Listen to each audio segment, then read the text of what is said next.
Tapping కేసులో మాజీ CM KCR ను సిట్ విచారణ ముగిసింది. దాదాపు 5 గంటల పాటు సిట్ అధికారులు కేసీఆర్ ను విచారించారు. ఇక ఇదే అంశానికి సంబంధించి నందినగర్ కేసీఆర్ నివాసం నుంచి మా ప్రతినిధి సునీల్ మరింత సమాచారాన్ని అందిస్తారు.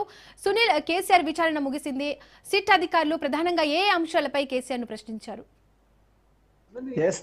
దాదాపు రాష్ట్ర చరిత్రలోనే మొట్టమొదటిసారిగా ఒక 10 ఏళ్ల పాటు ముఖ్యమంత్రిగా పనిచేసినటువంటి వ్యక్తిని ఈరోజు సిట్ అధికారులు దాదాపు 5 గంటల పాటు విచారించి ఆయన స్టేట్మెంట్ కూడా నమోదు చేస్తున్నారు. ప్రస్తుతం రాష్ట్ర రాజకీయాల్లో తీవ్ర రాజకీయ దుమారం రేపుతున్నటువంటి ఫోన్ ట్యాపింగ్ కేసు వ్యవహారంలో ఇప్పటికే సిట్ అధికారులు 160 సిఆర్పిసి నోట్స్ల ఆధారంగా ఈరోజు నందినగర్ లో ఉన్నటువంటి మాజీ ముఖ్యమంత్రి బీఆర్ఎస్ అధినేత కేసీఆర్ కు దాదాపు మధ్యాహ్నం 3 గంటల నుంచి 8 గంటల వరకు అంటే సుమారు 5 గంటల పాటు సుదీర్ఘంగా విచారించి ఆయన స్టేట్మెంట్ కూడా నమోదు చేస్తున్నారు. ఇందులో SB joint commissioner, Hyderabad joint commissioner గా పనిచేస్తున్నటువంటి విజయ్ కుమార్ నేతృత్వంలో తన టీం మొత్తం కూడా దాదాపు 6 అధికారుల బృందం సిట్ అధికారులు మొత్తం కూడా కేసీఆర్ స్టేట్మెంట్ నమోదు చేసుకుంది. అనేక అంశాలపై కూడా అంటే ఫోన్ ట్యాపింగ్ వ్యవహారము తెర మీదకి వచ్చినప్పటి దగ్గర నుంచి కూడా నిందితులు గతంలో అరెస్ట్ అయినటువంటి ప్రణీత్ రావు కావచ్చు, భుజంగరావు కావచ్చు, తిరుపతన్న కావచ్చు, అదేవిధంగా రాధాకిషన్ రావు కావచ్చు, వీరు ఇచ్చినటువంటి స్టేట్మెంట్ తో పాటు ఒక ఛానల్ ఎండి ఇచ్చిన స్టేట్మెంట్, మరోవైపు ఈ కేసులో ఎస్ఐబి చీఫ్ గా పనిచేసినటువంటి మాజీ ఎస్ఐబి చీఫ్ అధికారి ఇచ్చినటువంటి స్టేట్మెంట్ కావచ్చు, ఈ నిందితుల స్టేట్మెంట్ ను బేస్ చేసుకొని సుదీర్ఘంగా ఈ రోజు కేసీఆర్ ని 5 గంటల పాటు సిట్ అధికారులు విచారించారు. అయితే ప్రధానంగా ఎస్ఐబి చీఫ్ గా పనిచేసినప్పుడు ప్రభాకర్ రావు అంటే అతను ఉద్యోగం విరమణ పొందిన తర్వాత కూడా మళ్ళీ అతనికి ఏ రకంగా రీపోస్టింగ్ ఇచ్చారు, ఎస్ఐబిలో ఒక చీఫ్ గా ఒక ముఖ్యమైనటువంటి పోస్టింగ్ లో ఎందుకు మళ్ళీ రిక్రూట్మెంట్ చేయాల్సినటువంటి అవసరం వచ్చింది. అతనితో పాటు ఈ కేసులో మరొక అక్యూజ్డ్ గా ఉన్నటువంటి రాధాకిషన్ రావు, అతను టాస్క్ ఫోర్స్ డీసీపీగా పనిచేస్తూ రిటైర్మెంట్ పదవీ విరమణ పొందిన తర్వాత మళ్ళీ అతనికి ఏ రకంగా పదవిని కల్పించారు, అది కూడా ఒక క్రూషియల్ పోస్టింగ్ లో ఏ రకంగా పదవిని ఇచ్చారు, వీటికి సంబంధించినటువంటి దానిపై కూడా సుదీర్ఘంగా కేసీఆర్ ని ప్రశ్నించడం తెలుస్తుంది. దీంతో పాటు అసలు అంటే ఫోన్ ట్యాపింగ్ వ్యవహారము అధికారులు అరెస్ట్ అయినటువంటి నిందితులు ఇచ్చిన స్టేట్మెంట్ మీరు ఇచ్చినటువంటి ఆదేశాల ప్రకారమే ఫోన్ ట్యాపింగ్ చేశారని చెప్తున్నారు. కానీ మీరు నిజంగా ఆదేశాలు ఇచ్చారా? ఆదేశాలు ఇస్తే ఏ నెంబర్లకు ఆదేశాలు ఇచ్చారు? అప్పట్లో ప్రతిపక్ష నేతలుగా ఉన్నటువంటి ముఖ్యమంత్రి రేవంత్ రెడ్డి ఫోన్ కావచ్చు, మరేపు మంత్రులు అప్పట్లో బీఆర్ఎస్ లో ఉన్నటువంటి కొంతమంది మంత్రుల ఫోన్లు కావచ్చు, చాలా మంది ఫోన్లు ట్యాప్ చేశారని ఇప్పటికే చాలా మంది బాధితులు కూడా వచ్చారు, ఆ స్టేట్మెంట్ కూడా వచ్చారు. ఆ స్టేట్మెంట్ ని ముందు ఉంచి కూడా సుదీర్ఘంగా కేసీఆర్ ని సిట్ అధికారులు ప్రశ్నించారు. ఇక ఎప్పుడైతే కేసీఆర్ కి నోట్స్లు ఇచ్చారు, విచారణకు పిలిచారని తెలిసిన తర్వాత వెంటనే బీఆర్ఎస్ శ్రేణులు మొత్తం కూడా ఏకంగా రాష్ట్ర వ్యాప్తంగా దాదాపు 33 జిల్లాల్లో 12,000 గ్రామాల పైగా నిరసనలు, ఆందోళనలు వ్యక్తం చేసినటువంటి పరిస్థితి మాత్రం ఈ రోజు ఉదయం నుంచి కూడా చోటు చేసుకుంది. ఈ రోజు ఉదయం కేసీఆర్ ఎర్రవెల్లి ఫామ్ హౌస్ దగ్గర నుంచి వస్తున్నటువంటి మార్గ మధ్యం మొత్తం కూడా కేసీఆర్ కు అడుగడుగున నీరాజనం పలికిన దృశ్యాలు కూడా మనం చూసాం. ఎక్కడికక్కడ నిరసనలు, ఆందోళనలు వ్యక్తం చేశారు బీఆర్ఎస్ శ్రేణులు. కేసీఆర్ నివాస పరిసర ప్రాంతాల మొత్తం కూడా పోలీసులు తమ ఆధీనంలో తీసుకోవడం జరిగింది. మొత్తం దాదాపు ఎవరిని కూడా ఒక్క బీఆర్ఎస్ కార్యకర్తను కూడా లోపలికి అనుమతించిన పరిస్థితి కనుకుంటే ప్రస్తుతం అయితే విచారణ మాత్రం విజయ్ కుమార్ జాయింట్ కమిషనర్ గా ఉన్నటువంటి విజయ్ కుమార్ నేతృత్వంలో ఏర్పాటు చేసినటువంటి టీం మొత్తం కూడా కొద్దిసేపటిమే కేసీఆర్ నివాసం నుంచి బయటకు వెళ్ళింది. వారు డాక్యుమెంట్స్ వచ్చేటప్పుడే దాదాపు 2 పెట్టెల్లో డాక్యుమెంట్ తీసుకొచ్చారు. కేసీఆర్ స్టేట్మెంట్ మొత్తం కూడా వీడియోగ్రఫీ చేశారు. అతని మినిట్ టు మినిట్ రిపోర్ట్ మొత్తం కూడా వీడియోగ్రఫీ చేశారు.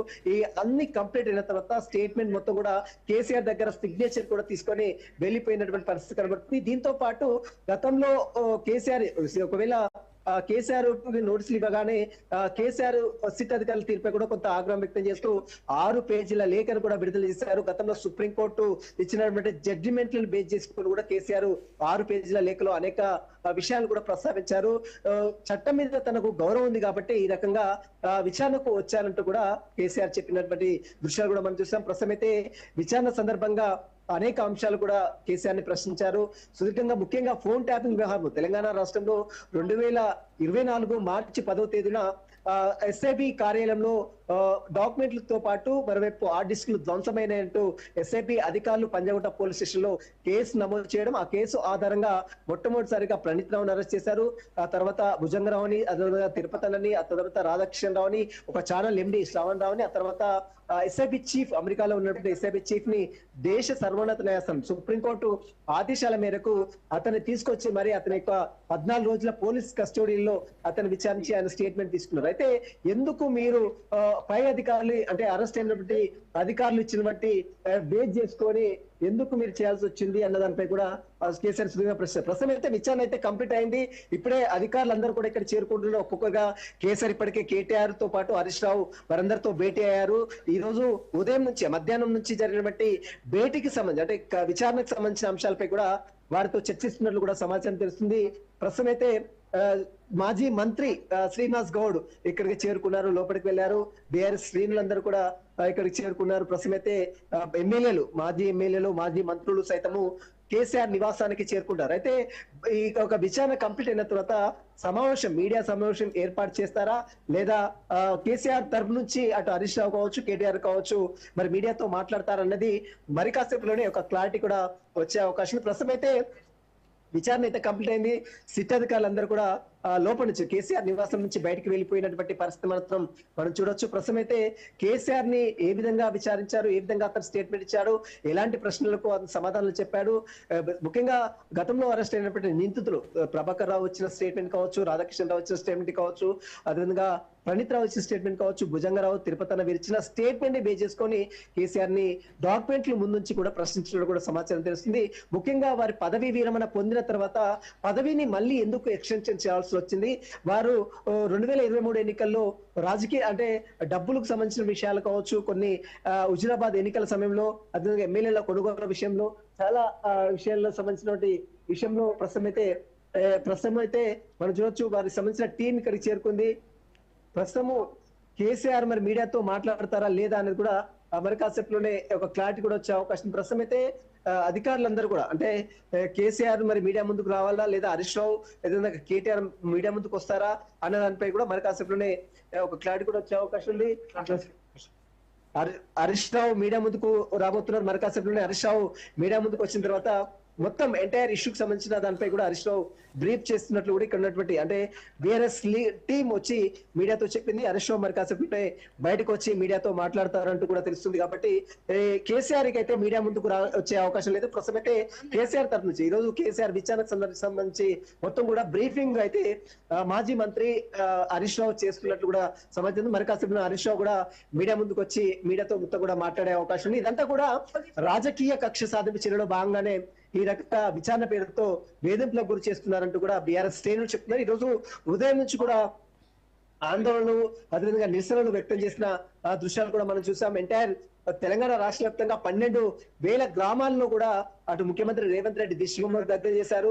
మరోవైపు సంబంధించినటువంటి అడుగడుగున నిరసనలు ఆందోళనలు వ్యక్తం చేసిన పరిస్థితి మాత్రం మనం చూడవచ్చు. ప్రస్తుతం అయితే హరీష్ రావు హరీష్ రావు ఇక్కడికి వస్తారు. హరీష్ రావు మీడియాతో కూడా మాట్లాడుతున్నట్టు కూడా మాట్లాడే అవకాశం ఉంది. ప్రస్తుతం మరి కాసేపు కేసీఆర్ నివాసానికి ఒక్కొక్కరుగా ఇక్కడ చేరుకున్నారు. మనం చూడొచ్చు విజువల్స్ లో చూడొచ్చు. ప్రస్తుతం మంత్రులు, ఎమ్మెల్యేలు, మరోవైపు చాలా మంది కీలక నేతలందరూ కూడా కేసీఆర్ నివాసానికి ఇక్కడ చేరుకున్న దృశ్యాలు కూడా మనం చూడొచ్చు. ప్రస్తుతం అయితే కేసీఆర్ నివాసం వద్ద ఒక కోలాహలం నెలకొంది. ప్రస్తుతం విచారణ అయితే కంప్లీట్ అయింది. మరి కాసేపులోనే ఆ విచారణ సందర్భంగా ఇప్పటికే కేసీఆర్ అటు ముఖ్య నేతలతో బీఆర్ఎస్ లో ఉన్నటువంటి ముఖ్య నేతలతో భేటీ అయినట్లు కూడా సమాచారం తెలుస్తుంది. లోపల కేసీఆర్ నివాసంలో వారందరూ కూడా భేటీ అయ్యారు. హరీష్ రావుతో పాటు కేటీఆర్, అదేవిధంగా మంత్రులు, మాజీ మంత్రి మనం చూడొచ్చు శ్రీనివాస్ గౌడ్ కావచ్చు, ఎమ్మెల్యేలు చాలా మంది కేసీఆర్ తో భేటీ అయినట్లు ఆర్ఎస్ ప్రవీణ్ కుమార్ వీరందరూ కూడా భేటీ అయ్యారు. ఇక విచారణ అయితే కంప్లీట్ అయింది. మరి కాసేపులోనే హరీష్ రావు మీడియాతో మాట్లాడతారు. మొత్తం లోపల జరిగిన విచారణ కావచ్చు, ఏ విధంగా మాట్లాడారు, ఏ విధంగా సమాధానాలు చెప్పారు, ఏ రకంగా రాష్ట్ర ప్రభుత్వము విచారణ పేరుతో కాలయాపన చేస్తుంది, ఏ రకంగా డైలీ సీరియల్ ఎపిసోడ్ లాగా ఏ రకంగా దీన్ని సాగదీస్తుంది. ఎందుకంటే దాదాపు 2 సంవత్సరాలు అవుతుంది ఫోన్ ట్యాపింగ్ వ్యవహారం తెర మీదకి వచ్చి. ప్రభుత్వాన్ని ప్రశ్నించినప్పుడల్లా ఏదో ఒక కేసులు తెర మీద తీసుకొస్తున్నారు. గతంలో కాళేశ్వరం ప్రాజెక్ట్ సంబంధించిన అవకతవకలు అన్నారు, పీసీ ఘోష్ కమిషన్ అన్నారు, ఆ తర్వాత ఈ కార్ రేస్ అన్నారు, ఈ ఫార్ములా కార్ రేస్ లో అవినీతి అన్నారు, కేటీఆర్ కి 3 సార్లు నోటీస్ ఇచ్చి విచారించారు, ఆ తర్వాత గొర్రెల స్కామ్ కేసు అన్నారు, ఆ కేసు అది గతి లేదు. ఎప్పుడు ప్రభుత్వాన్ని ప్రశ్నించినప్పుడల్లా ఏదో ఒక కేసు తెర మీదకి తీసుకువస్తున్నారంటూ కూడా బీఆర్ఎస్ శ్రేణులు ఆరోపిస్తున్నారు. ప్రస్తుతం అయితే కేసీఆర్ నివాసం వద్ద బీఆర్ఎస్ శ్రేణులు ఒక్కొక్కరిగా చేరుకుంటున్న దృశ్యాలు కూడా మనం రాజనీ స్క్రీన్ మీద ఎక్స్క్లూజివ్ గా చూడొచ్చు. ప్రస్తుతం అయితే హరీష్ రావు కూడా ఇక్కడ చేరుకున్నారు. మరి కాసేపులోనే హరీష్ రావు కూడా మీడియాతో మాట్లాడి అన్ని వివరాలు కూడా వెల్లడించే అవకాశం కూడా కనబడుతుంది. ప్రస్తుతం అయితే మనం చూడొచ్చు. ప్రస్తుతం అయితే హరీష్ రావు అంటే ఇప్పటికే ఈ రోజు సుదీర్ఘంగా 5 గంటల పాటు విచారించినటువంటి సిట్ అధికారులు ఏ అంశాలపై అతను ప్రశ్నలు అడిగారు, ఎలాంటి సమాధానాలు చెప్పారు, ఇదంతా కూడా రాజకీయ కక్ష సాధించిన భాగంగానే ఇదంతా కూడా చేస్తున్నారు బీఆర్ స్టేజ్ లో. ఎందుకంటే రాబోయే కాలంలో మున్సిపల్ ఎన్నికలకు ఇప్పటికే నోటిఫికేషన్ ఉంది. ఫిబ్రవరి 11వ తేదీన ఎన్నికలు కూడా ఉన్నాయి కాబట్టి ఎన్నికలకు వెళ్ళకుండా బీఆర్ఎస్ పార్టీని ప్రజల్లో అటు బ్లేమ్ చేసే దిశగా రాష్ట్ర ప్రభుత్వము ఈ రకంగా విచారణ పేరుతో వేధింపులకు గురి చేస్తున్నట్టు కూడా అటు బీఆర్ఎస్ టీం చెప్తారు. మరి కాసేపులోనే కేసీఆర్ 5 గంటల విచారణకు సంబంధించిన అంశాలన్నిటిపై కూడా అటు మాజీ మంత్రి బీఆర్ఎస్ లో కీలక నేతగా ఉన్నటువంటి హరీష్ రావు కూడా మీడియాతో మాట్లాడే అవకాశం కనబడుతుంది. Deepika. Right Sunil, thank you.